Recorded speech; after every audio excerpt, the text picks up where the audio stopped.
to the saints ready for our Lord we prevail. This is an ever increasing icon wall. Yeah, it's nothing fancy. Can't afford hand drawn icons. And my daughter certainly can't do that kind of thing yet, but maybe someday, you never know. But this is where we're never alone. I'm trying to layer them like an iconostasis would be layered, only on a wall. But certainly the only way we can survive this is through their assistance and their prayers. You make some clothes around uh, because of everything last week with the diabetes and the mass, plus the throwing ketones. I got behind a little bit on the laundry, and some of you may know, if you're amongst people interested in this channel, whether positively or negatively, that people broke in and they destroyed my washer. They hit it with a hammer. Um, uh, Generally, when they enter the home, rarely is it broken into.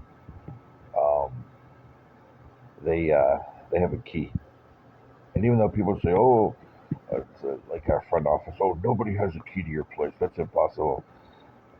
I saw the guys who installed these. As a matter of fact, when people do work up here, I hang out and talk to them.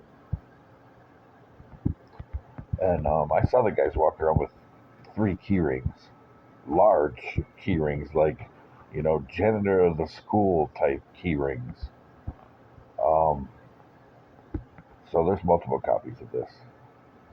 And since the cylinders are individually turned, I guarantee you there's a master copy somewhere of this particular cylinder. So I'll say that.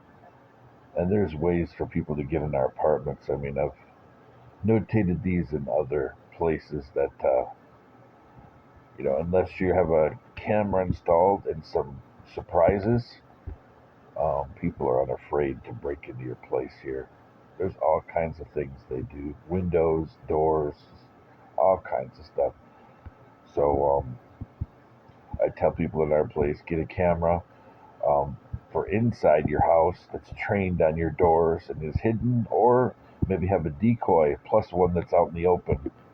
Always, when criminals are apathetic and they're complacent, that's when they screw up, and they screw up a lot. So that's what I tell people. I also tell people there's nothing wrong with putting some little surprises. So if people decide to enter your home illegally, they have a surprise waiting for them that will hurt them. This comes from living overseas for so many years. But anyway, so when they came in our house, um, they damaged the dryer. And I know it was a hammer because I saw the dents on the drum, and I'm thinking, what the heck would make a dent like that? So I grabbed my hammer, and it fit perfectly. So apparently they used my hammer. It's pretty obvious. It's pretty easy because we keep all of our tools together. Everything is kept together. So, and they hit it just the right spot.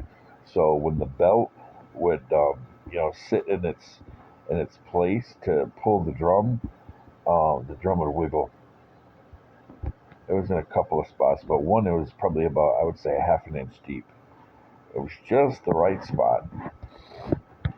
And my particular dryer that I had, it easily the top pulls off. It's clipped. So if you know about that model, it's pretty easy to get in there. So anyway, so that's why clothes are around here. to drive by heater, air conditioning, or fan. It's life. But thinking today about the this morning, woke up to check my sugar and say my prayers. Just the amount of just maliciousness. When people want to do things to your family, in our situation as an example, some people are just evil. They want to set people up. They have bad intentions. You know, so many things.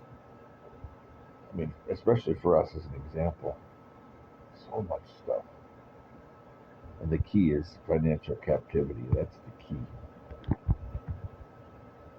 You know, and people say, "Well, you're going for disability. Just push it all the way." Go for mental health stuff too. I don't lie. And people say, "Well, you probably had PTSD from being in the military." No, I volunteered to go to a combat area. They denied me, so I stayed as a fobber every time. Even when I went back as a contractor, always a fobber. I volunteered to go forward to help people under fire, because I'm not intimidated, because I have skills that I learned in my life too, and because I'm there to serve. When I signed the contract, I was serious. I wanted to help people under fire, whether, intelligence, force protection, I mean, whatever, or to actually, clear buildings. So the military didn't give me stress. And they're like, well, there's probably PTSD in there. I'm like, well, I mean, yeah, you get stressed in the military, but it's more stressful what we experienced the 8 years here. Um, so I can't point a finger at the military. The military, the Navy, was one of my mother's, and I should have never left the house. But I blame that also on a lot of bad people in Saginaw County. That things they did prevented that from ever happening. But I was certainly positioned for it to happen. But between Hudbash and the fake Hudbash and the really bad people in that department, I mean, there's some bad people, activists. When you really look at who they are and their background, they're activists. They're not there to help veterans. Yeah. And some are there for, racist reasons. Others are there just because they want a retirement, they want a good job, but they don't really love this country. Not at all. And they're there because they're activists. It's a perfect position.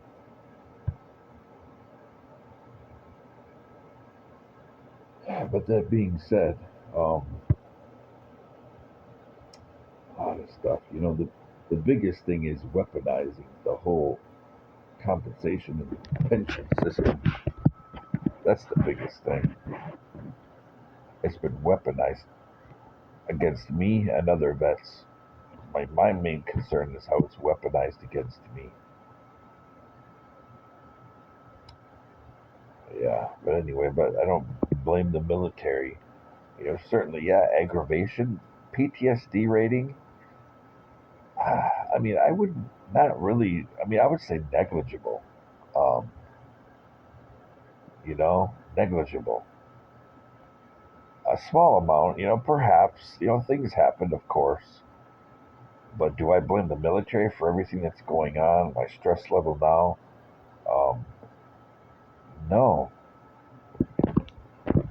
Living here has caused more trauma to my family than the military ever did. I mean, or to me. I mean, yeah, certainly stressful situations that may have been traumatic. I mean, maybe a couple of them, but yeah, the most damage that happened to us was here. So I'm not going to make the military or point a finger at the VA and say, "Oh, yeah, you're responsible for our emotional turmoil. I mean, to a certain degree, yeah, but I wouldn't say it's the VA's fault itself. You know, the problems within the system,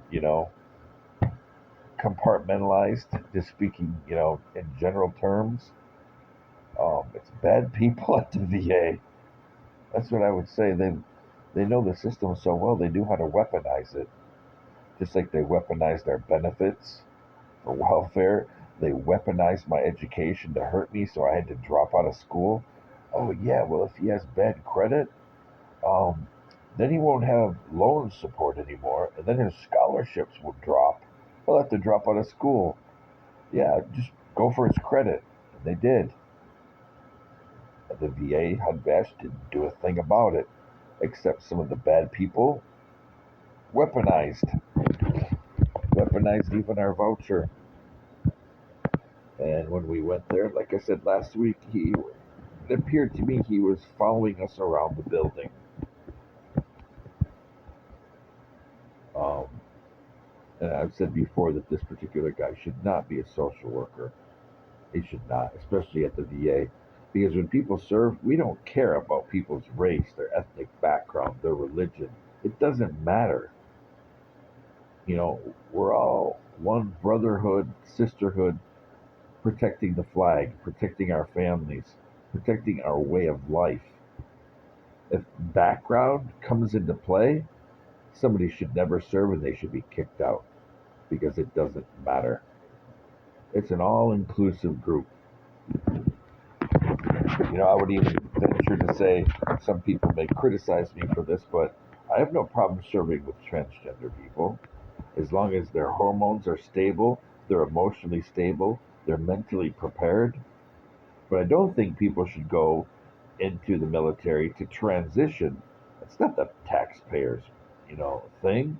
Just like people, it's not the same, but an example of similar thing. I don't want to equate veterans who are transgender with transgender people from prison because it's two entirely different kind of people. Transgender people in prison, I don't want to get into that, but two entirely different kind of people. But people shouldn't be going to jail to transition because we already know from our experience here, some of those people are predators, and when they get out of jail or juvie, they get out. Um, they've been institutionalized, and many of them go into different identities as a woman, and nobody knows their history. I see a manipulation of the system there. The transgender community is so stigmatized that apparently nobody's saying anything. But it's very clever. Yeah, come back out as a woman or as a man, nobody knows.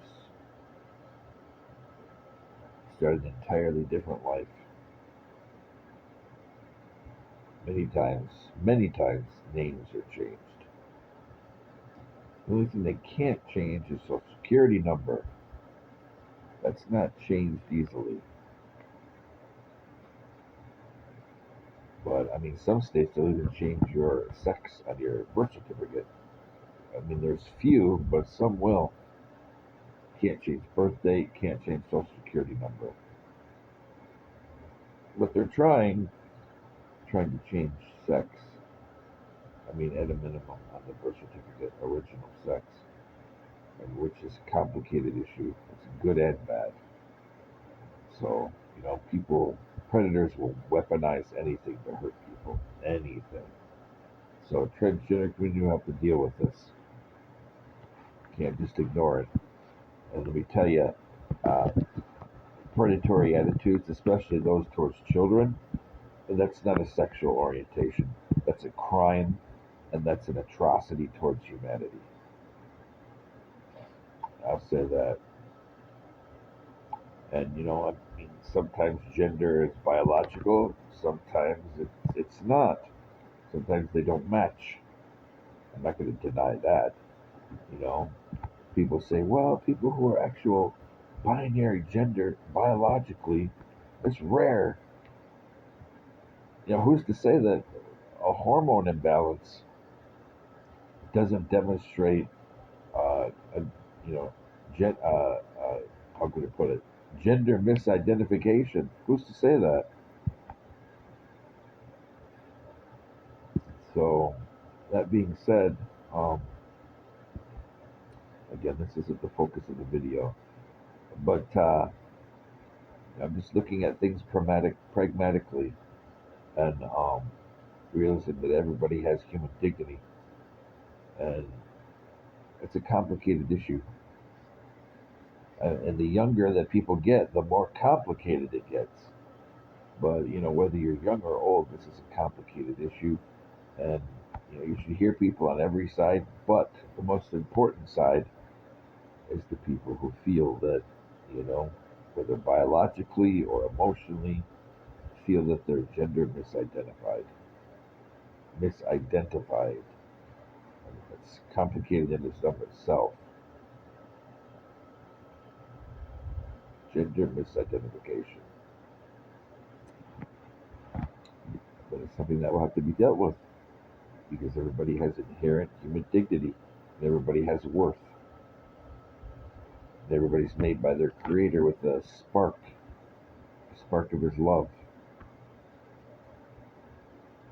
you know, tempered with original sin, but with baptism, being born again, and being washed anew, and renouncing Satan and his works and his minions, and renouncing sin to the best of your ability, with the knowledge that you will mess up. You will. Um, this gives power to that imago Dei, that spark. It gives it more power to flourish.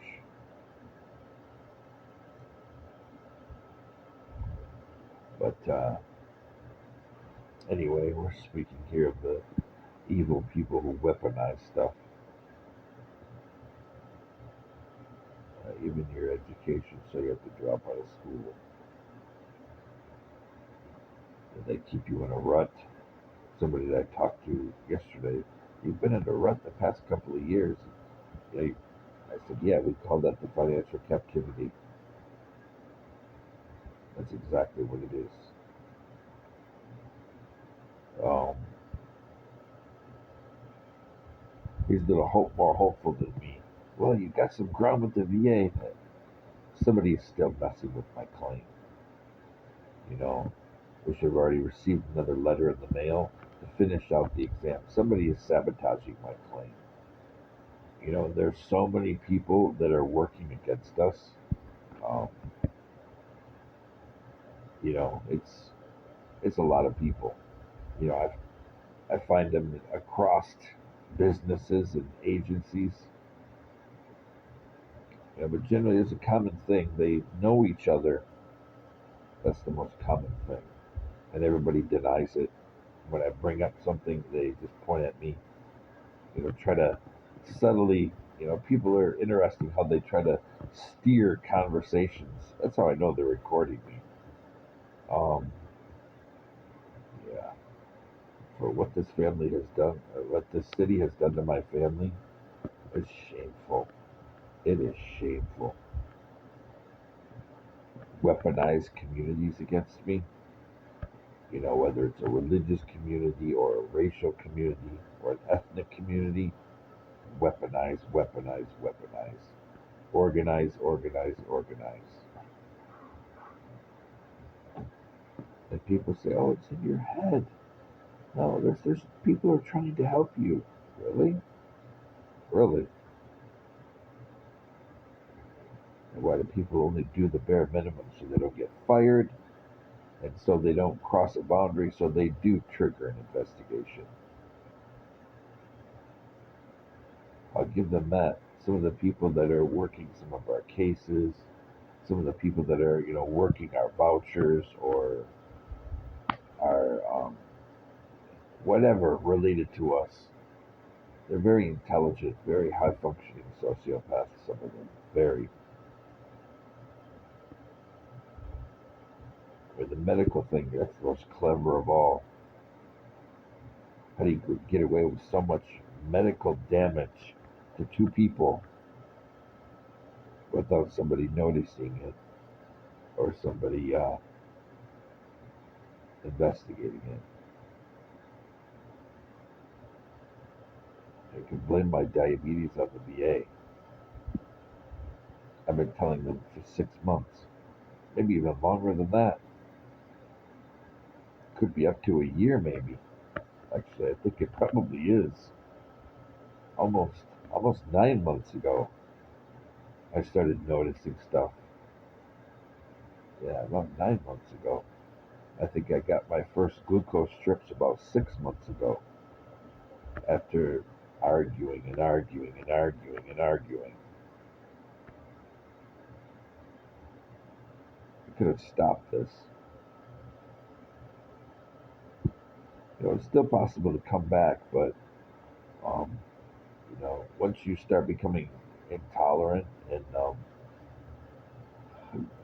to glucose, it's not so easy just to walk away.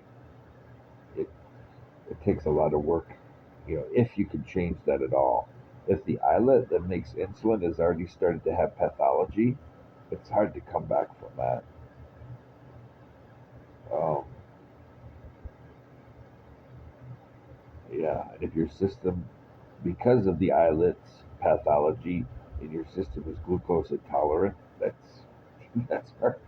That's something you can't just ignore. Um, Actually, I guess it wouldn't be intolerant. Or yeah, I guess it is intolerant. We'll say resistant is probably a better choice. Not glucose. I mean insulin. Insulin tolerant. Insulin intolerant or insulin resistant is a better choice of words. Insulin resistance. That's the best choice. That's something difficult to just move past. But that's why people say, "Oh, type two diabetes is easy to overcome and move out of." I don't know about that. Once that resistance starts, it's hard to come back. It's hard. You just have to wait and see what your body does. Increase your exercise, decrease glucose intake, um, and see what happens. But the slippery slope is the very definition of insulin resistance. But again, back to the main topic. But the yeah, it's just so comprehensive. You when you step back and you look at everything.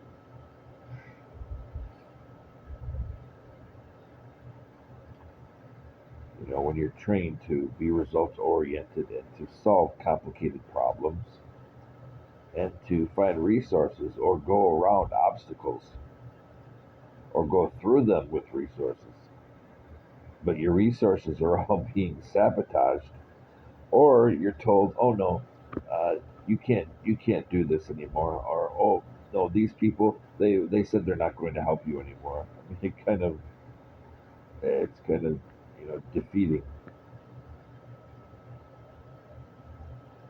So all you can do is circle your wagons and protect your family.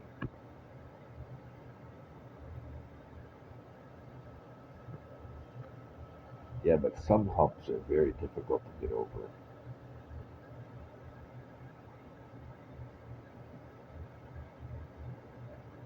Yeah, but the answer is not to blame everything on the military and then go to the VA. Yeah, the military, being in active duty for a significant amount of time, yeah, you have to deal with some stuff and you may get some stuff, but to blame them for everything when other parties are responsible, the VA is not responsible for the 49,000 what's now $49,200 that we've lost financially in 8 years. mean, it's always financially, but that we've lost personally, that's not damages. That's excluding damages. That's the amount stolen, hacked, vandalized, or just destroyed.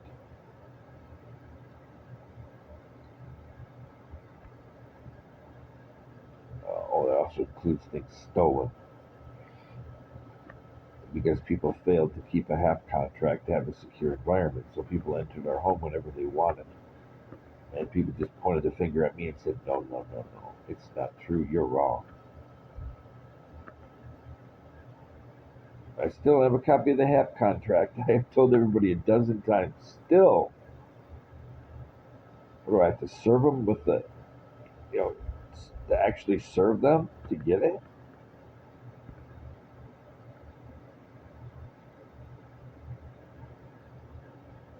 That has my name on it. Just like the VA records.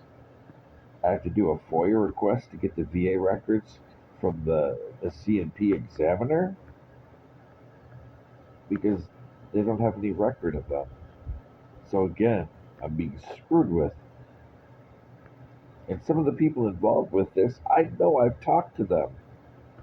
And some of the people involved with this, I'm like, hey, don't you do this? But now you're this? Wait a minute. Moonlighting? I guess it's possible. What about the person that pretended to be me to go and cancel the Social Security claim? Well, not cancel it, but get it denied. Did they check ID there?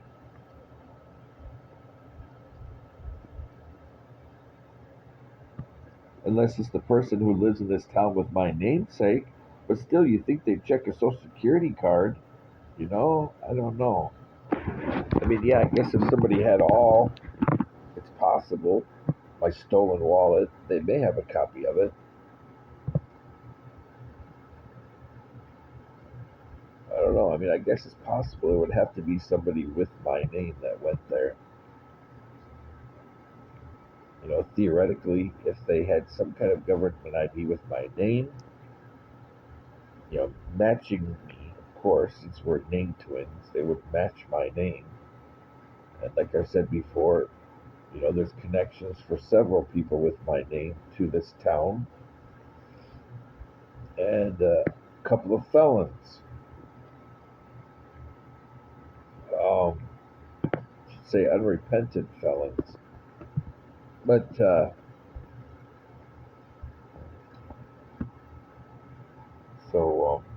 there's connections there. All they would need is a social security card, which they're already going to have. I mean, so theoretically, you know, this is the thing that we found that they do, and I can't figure out exactly who the group is. I think they're QAnoners, but I'm not sure. You know, again, Anon, QAnon, they're all the same. You got to be a Anon before you're a QAnoner. Otherwise, you don't have access to those message boards that define QAnoners. But people with name twins. I met a couple of people that they switch places for several months a year. Particular people that I met switched between Florida and Michigan with their name twins. I mean, when you think about it, it's easy to get away with it. Easy. You know, because a lot of people don't pay attention to birth dates. They just look at the name, social security number. Oh, it's you. Address. Easy to change an address with DMV. Easy. Or Secretary of State, I mean. Easy to change an address. Then the only thing that's different is the birth date. Which, you know, a lot of people don't pay attention, believe it or not. If you got a social security card right there, it's possible that the person knows how to do scripting, like I'm talking about when people record me. I can tell how they're steering the conversation. Um, you can try to let's see. What's the best example would be uh, what do they call that with children when you when you try to move their attention. Darn, I forgot the word, but there's a word when you kind of turn their attention to something. Redirect. If you redirect the conversation as Secretary of State, maybe they're not going to look at the birth date. They're going to ignore, or getting hired for a job, or getting a lease. Maybe they're going to ignore it, and you're just going to write stuff down there, or say, "Oh, yeah, the birth date actually is wrong, uh, but we're in the process of fixing it. It's crazy. Here's my birth certificate showing when I was actually born. It's an error at Secretary of State." Stuff like that. People, if it's out of their lane, most people, especially in this part of the state, if it's out of their lane, most people are going to be like, "Oh, okay."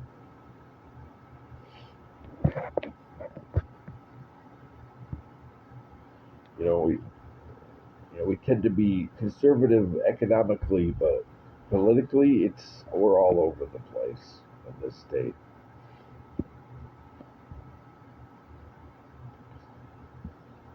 But some people with bad intentions, it's easy for them to steal somebody's identity if you have the same name. Easy.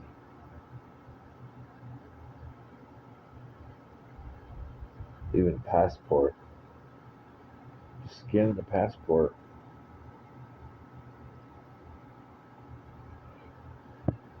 But these malicious people,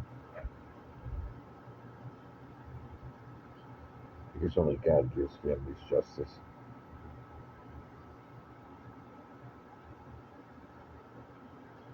But when marriages are broken up, families are broken up, I don't understand how people can ignore it.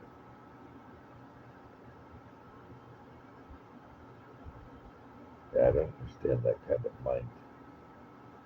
Even people that join in stuff and go along with it, I just can't understand it.